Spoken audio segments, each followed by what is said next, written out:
ಹೆಣ್ಮಕ್ಳು ಅಂದ್ರೆ ಯಾರು ಗೊತ್ತನ್ರಿ?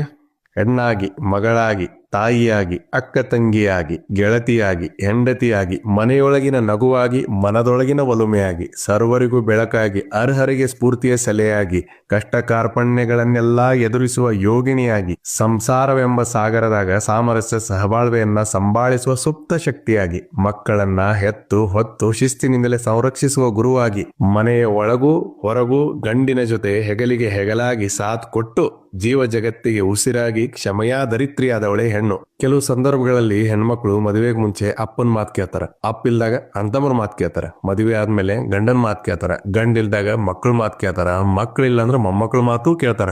ಅವರು ಯೋಗ್ಯರು ಮತ್ತು ಅರ್ಹರಾಗಿದ್ದು ನಮ್ಮೆಲ್ಲರ ಮಾತು ಯಾಕೆ ಕೇಳ್ತಾರ ಗೊತ್ತನ್ರಿ? ಅಪ್ಪ ಅಣ್ಣತಮ್ಮರ ಮಾತನ್ನ ಗೌರವದಿಂದ, ಗಂಡನ ಮಾತನ್ನ ಪ್ರೀತಿಯಿಂದ, ಮಕ್ಕಳ ಮೊಮ್ಮಕ್ಕಳ ಮಾತನ್ನ ಮಮತೆಯ ಕಾರಣಕ್ಕ. ಹೆಣ್ಮಕ್ಳ ಮನಸ್ಸು ಸಹಾನುಭೂತಿಯ ತವರು. ಅವರು ಪದಗಳನ್ನಲ್ಲ ಭಾವನೆಗಳನ್ನೂ ಕೇಳ್ತಾರ. ಆದ್ರ ನೆನಪಿರ್ಲಿ, ಕೇಳೋದು ಎಷ್ಟು ಗೊತ್ತೋ ಕೇಳೋ ಹಂಗ್ ಮಾಡೋದು ಅಷ್ಟೇ ಗೊತ್ತು. ಯಾಕಂದ್ರ ಹೆಣ್ಣಂದ್ರ ಶಬ್ದವಲ್ಲ, ಹೆಣ್ಣಂದ್ರ ಜಗನ್ಮಾತೆ. ಎಲ್ಲವೂ ಇದ್ರೂ ಇಲ್ದಿದ್ರು ಎಲ್ಲವನ್ನ ನಿಭಾಯಿಸುವ ಸೃಷ್ಟಿಯ ಅಮೋಘ ಅದ್ಭುತ ಅಪ್ರತಿಮ ಶಕ್ತಿಯೇ ಹೆಣ್ಣು. ಸೊ ಗೈಸ್, ಶೇರ್ ಮಾಡ್ರಿ ನೀವು ಗೌರವಿಸುವ ಪ್ರೀತಿಯ ಹೆಮ್ಮೆ ಪಡುವ ಹೆಣ್ಮಕ್ಳಿಗೆ. ವಿಶ್ವ ಮಹಿಳಾ ದಿನಾಚರಣೆಯ ಶುಭಾಶಯಗಳು. ಶರಣು.